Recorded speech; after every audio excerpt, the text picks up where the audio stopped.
សុខសប្បាយទេបងប្អូនខ្ញុំបកករណាសូមលំអរកាយក្រាបថ្វាយបង្គំព្រះចៅអធិការវត្តបាទស្វាយសៀមថ្មី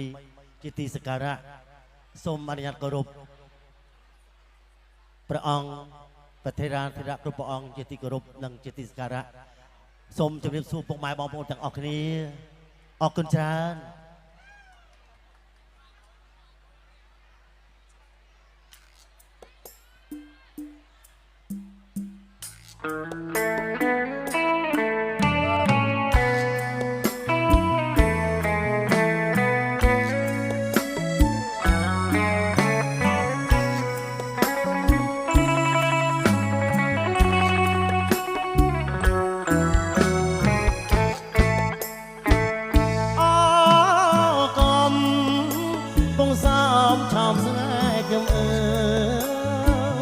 សាយនរងថើយគេកាយភ្លើស្រីគេស្ដាប់អូនច្រៀងរាប់រឿងភក្តីក្តីលោកឆ្នេរចលសាយមានន័យមែនទេប្រឡងតាត្រែងប្រឡាយឆ្នេរសាច់ទឹកថ្លាដូចទឹកឆ្លោះសាច់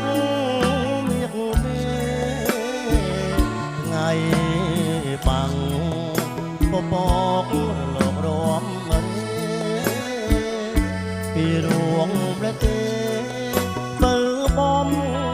ពេលបងអកំពុងសំប្រឡំដួងចិត្ត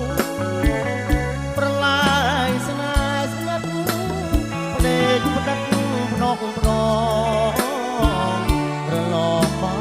ប្រានច្រើនអូនឲ្យបងគឺលើបងកងក្រោមមកត់ស្នេហាសាមុតចូលញាតមិនភ្លេចជាប្រៃ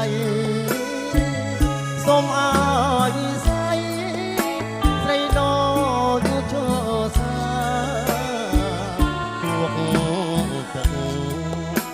សាច់